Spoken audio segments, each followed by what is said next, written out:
विश्वविद्यालय राय में आधुनिक खेल प्रबंधन का भारतीय मॉडल विषय पर 2 दिवसीय कॉन्फ्रेंस का आयोजन किया गया। मुख्यमंत्री नायब सिंह सैनी ने 2 दिवसीय कॉन्फ्रेंस का शुभारंभ किया। इस मौके पर बीजेपी प्रदेश अध्यक्ष मोहनलाल कौशिक, राय से विधायक कृष्णा गहलावत, सोनीपत से विधायक निखिल मदान, विधायक पवन खरखोदा, मेयर राजीव जैन, अंतर्राष्ट्रीय पहलवान सहित अनेक गणमान्य इस मौके पर उपस्थित रहे।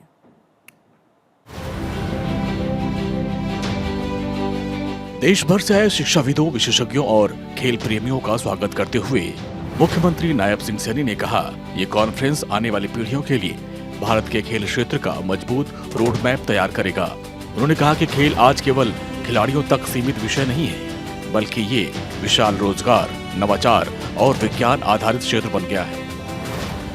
देश के यशस्वी प्रधानमंत्री आदरणीय नरेंद्र मोदी जी ने वर्ष 2047 का भारत को विकसित राष्ट्र बनाने का संकल्प लिया है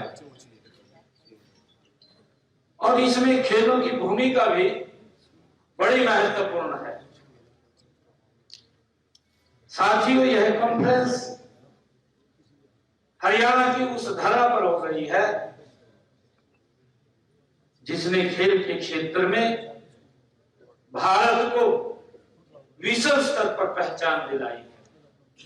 ये हम सब के लिए बड़ी गर्व की बात है। साथियों, यह धरा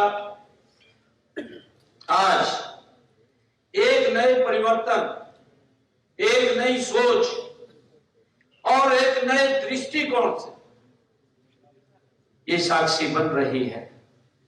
हमारे खिलाड़ियों ने अंतर्राष्ट्रीय खेल प्रतियोगिताओं में पदक जीत करके देश का नाम रोशन किया है। मैं इसके लिए आप सबको बधाई देता हूं। मुख्यमंत्री ने कहा, हरियाणा सरकार ने पिछले 11 वर्षों में खेल के क्षेत्र में 989 करोड़ रुपए से अधिक का निवेश किया, जबकि इस वित्त वर्ष के बजट में 589 करोड़ 69 लाख रुपए का प्रावधान किया गया। आज प्रदेश में 3 राज्य स्तरीय खेल परिसर, 21 जिला स्तरीय स्टेडियम, 163 राजीव गांधी ग्रामीण खेल परिसर, 245 ग्रामीण stadium, 382 indoor gym, 10 swimming pool, 11 synthetic athletics track, 14 hockey astroturf, 2 football synthetic सतह और 9 बहुमंजिली हॉल विकसित किया गया है। स्पोर्ट्स मैनेजमेंट के भारतीयकरण की आत्मा 4M पर, ये 4M पर आधारित है। ये है मॉडर्निटी और माइंडसेट, मैनेजमेंट और मोरल वैल्यूज। ये हमारे जो 4M है, इन 4M का मॉडर्निटी मीन्स आधुनिक तकनीक व वैज्ञानिक डेटा का विश्लेषण, ये जरूरी है। और माइंडसेट, भारतीय मानसिकता, हमारी जो मानसिकता है वो भारतीय होनी चाहिए और भारतीय परिस्थितियों के अनुकूल प्रशासनिक प्रणाली और मॉरल वैल्यू से खेल में हमें निष्पक्षता, पारदर्शिता, समर्पण और टीम एथिक्स इसमें होना चाहिए। ये हमें आज इसकी आवश्यकता है। मुख्यमंत्री ने कहा कि हरियाणा खेल विश्वविद्यालय, कोचिंग सेंटर और आधुनिक स्टेडियमों का जाल गांव-गांव तक पहुंचाया जा रहा है। वर्तमान में प्रदेश में 1489 खेल नर्सरियां संचालित हो रही हैं, जिनमें 37,225 खिलाड़ी प्रशिक्षण प्राप्त कर रहे हैं। उन्होंने कहा कि हर जिले में हाई परफॉर्मेंस सेंटर और पंचायत लेवल पर मिनी स्पोर्ट कॉम्प्लेक्स स्थापित किए जाएंगे।